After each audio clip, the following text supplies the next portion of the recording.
Good afternoon. Welcome back to the class of business communication. So yesterday we had covered all the types of linear communications models, and now we will start with the transactional communication model. So in that we will be discussing today the helical model of communication. So what is helical model of communication? ये model 1967 में Frank dense ने दिया था and इस model को communication process को और better बनाने के लिए दिया गया था।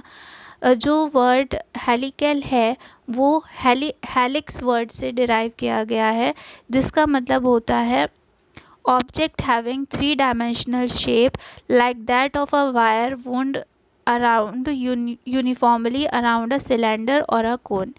हेलिक्स क्या है? हेलिक्स जो है वो एक ऑब्जेक्ट है जिसके 3 डायमेंशंस होते हैं, ठीक है, और जिसका 3 डायमेंशनल शेप होता है एक वायर की तरह, जिसको एक सिलेंडर या कोन के आसपास यूनिफॉर्मली रैप किया गया है। इसका मैं एग्जांपल दिखाती हूँ। मतलब हेलिक्स जो है वो इस शेप में होता है, ये एक 3 डायमेंशनल शेप में होता है, एक वायर की तरह, जिससे एक वायर को एक सिलेंडर या कोन के आसपास रैप किया गया है, तो ये हेलिक्स है, ठीक है।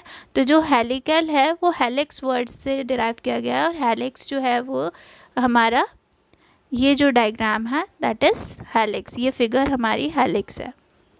now the uh, now we will be seeing that what is this theory about. So Dan's model emphasize the difficulty of communication. जो डांस का ये मॉडल है उसने जो कम्युनिकेशन की डिफ़िकल्टी है उस पर एम्फसाइज़ किया, एंड इन्होंने हेलिक्स का यूज़ किया डिस्क्राइब करने के लिए कम्युनिकेशन प्रोसेस को। He developed his theory based on a simple helix which get bigger and bigger as it moves or grows। इन्होंने ये अपनी जो थ्योरी थी वो एक सिंपल हेलिक्स के बेसिस पे बनाई थी, जो बड़ा होता जाता है जैसे ही वो मूव करता रहता है या ग्रो करता रहता है। हेलिक्स जो है वो क्या हो रहा है, हमारा साइज़ जो है इसका बिग होता जा रहा है जैसे जैसे ये ग्रो कर रहा है या फिर मूव कर रहा है अपवर्ड, ठीक है। तो मेन करेक्टरिस्टिक जो हेलिकल मॉडल की है is that it is evolutionary. ये इवोल्यूशनरी है, मतलब जैसे जैसे हमें एक्सपीरियंस गेन होता रहता है वैसे वैसे हमारा कम्युनिकेशन और ज़्यादा इम्प्रूव होता जाता है, ठीक है। ये डायग्राम से जैसे हम समझ सकते हैं। अभी हम इसको का एक्सप्लेनेशन देखते हैं। ये मॉडल क्या कहता है कि जैसे जब हेलिक्स का मॉडल जो है, या फिर हम ये देखें जो ये हेलिक्स है वो स्टार्ट होता है तो ये बहुत ही स्मॉल होता है इसका स्कोप, और जैसे जैसे ये इंक्रीज़ होता जा रहा है, मूव करता जा रहा है, वैसे वैसे ये ब्रॉड होता चला जा रहा है, ओके। एंड ये इन्फिनाइट है, जो इसका ये कितनी बड़ा हो सकता है ये चीज़ इन्फिनाइट है, इसका कोई फिनिट साइज़ नहीं है कि कितना जो है वो कितने पॉइंट तक ये इंक्रीज़ हो सकता है। तो ऐसे ही जो है वो कम्युनिकेशन होता है। जैसे हम एक एग्ज़ाम्पल लें कि अगर एक चाइल्ड है तो जब वो when a child is born तो वो हर चीज़ के लिए वो क्राई करता है, चाहे उसे हंगर हो, चाहे उसे कुछ कहना हो, तो वो हर चीज़ के लिए पहले रोता है, ठीक है। फिर उसके बाद में जैसे जैसे वो थोड़ा बड़ा होता है वो कुछ नॉइज़ेस करना सीख जाता है, और वो फिर जो है वो स्कूल जाता है, वो वहाँ से कुछ लैंग्वेज या वर्ड्स सीखता है, एंड वो तो वो उसके कम्युनिकेशन में ऐड हो जाते हैं, वो वही वर्ड्स यूज़ करता है जो वो अपनी लाइफ में सीखता है। जैसे अभी वो पहले तो वो रो रहा था हर चीज़ के लिए, अब उसने कुछ वॉइस बनाना सीख लिया, नॉइज़ करना सीख लिया, तो वो उन वॉइसेस के थ्रू अपनी बात एक्सप्रेस करेगा। फिर उसके बाद में वो स्कूल जाएगा, वहाँ से वो कुछ वर्ड्स सीखेगा, वो अपनी लाइफ में यूज़ करेगा।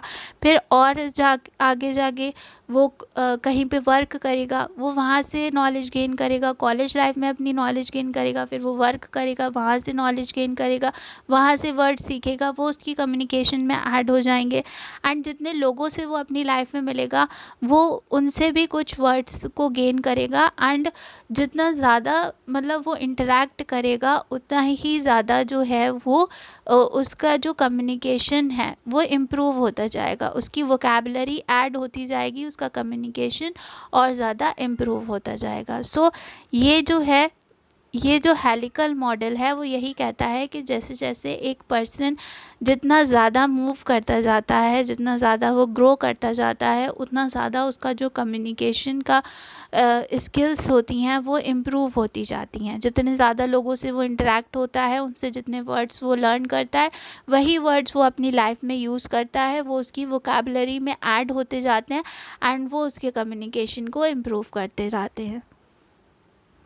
यहाँ पर उन्होंने क्या कहा है कि जो बेस है हेलिकल कर्व का वो इफ़ेक्ट होता रहता है, या फिर मतलब जो बेस है वो चेंज होता रहता है, ऑल्टर होता रहता है जिस टाइम के साथ में और एक्सपीरियंस के साथ में ऑफ एन इंडिविजुअल। तो फ्रैंक डेंस ने जो कंसेप्ट ऑफ टाइम है वो अपनी थ्योरी में यूज़ किया।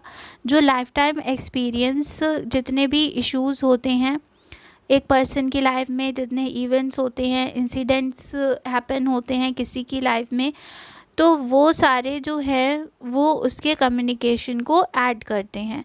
तो ये थ्योरी ऑफ कम्युनिकेशन जो है वो इसमें बहुत सारे एक्सपेरिमेंटल रिसर्चेस हुए एंड उससे हमें यही रिज़ल्ट मिला कि जो पर्सन का कम्युनिकेशन प्रोसेस है वो प्रोडक्ट होता है कि वो क्या लर्न करता है अपनी लाइफ में। तो जो हेलिकल मॉडल है वो बेसिकली क्या है, वो हेलिक्स वर्ड से डिराइव किया गया है। एक हेलिक्स को कंसिडर करके ये मॉडल बनाया गया है। हेलिक्स जो है वो एक पर्टिकुलर शेप है जिसके 3 डायमेंशंस हैं और एक ये वायर जो एक कोन के आसपास लिपटा हुआ है उसकी तरह ये शो होता है। और ये मॉडल ये कहता है कि पर्सन अपनी लाइफ में जितना भी एक्सपीरियंस गेन करता है उसके थ्रू उसका कम्युनिकेशन प्रोसेस फॉर्म होता है। So this was your model.